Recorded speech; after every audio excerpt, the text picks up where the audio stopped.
Hey everybody, welcome back to another episode in Radiology.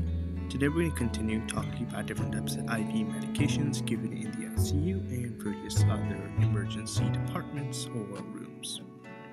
As you'll remember, we kind of talked about the different purposes of some of these medications and the different categories, being sedative, being pain, also being paralyzing agents as well, or muscle relaxing if you want to be more conservative.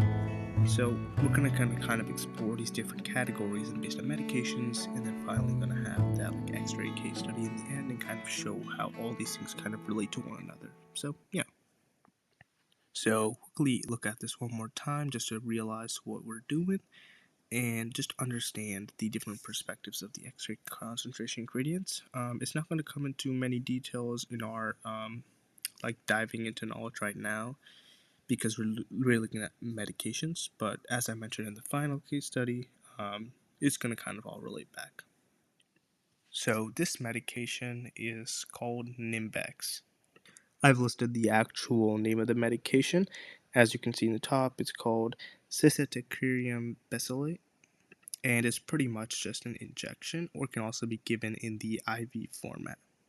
And it basically acts as a paralyzing agent. So what it does is does not make you sleepy, although it has side effects like drowsiness, but it also does not negate pain. It just makes your muscles more relaxed and less prone to moving. Now, this would be very beneficial in cases where you want to get an MRI, where you have to be extremely still. It would also be beneficial if you're getting a tube placed down your throat and you kind of don't want your person to kind of, try and reach and take it out because it's going to be uncomfortable. Or it could even be to kind of restrain somebody from doing harm to their self because they don't know what's happening.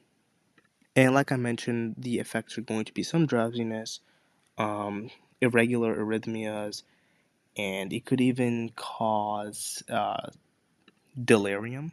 And that's kind of being in like a demented state of mind, where you're a little bit confused about what's happening in general and a little bit slow response time.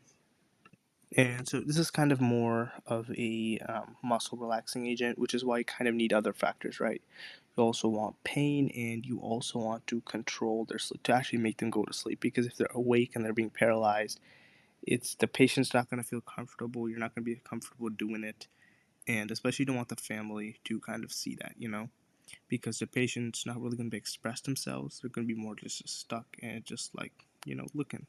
So instead, you kind of want to have a combination, or you want to limit the amount of Nimbex you give in MICUs, or my fault, MCU, and that's kind of like the conversion rate and like how many drips you do in your IV.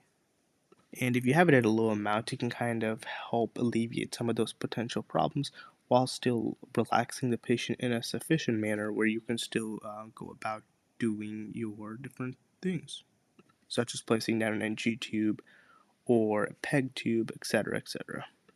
All right, hope you guys have a good rest of your day, and I'll see you on the next one. Bye bye.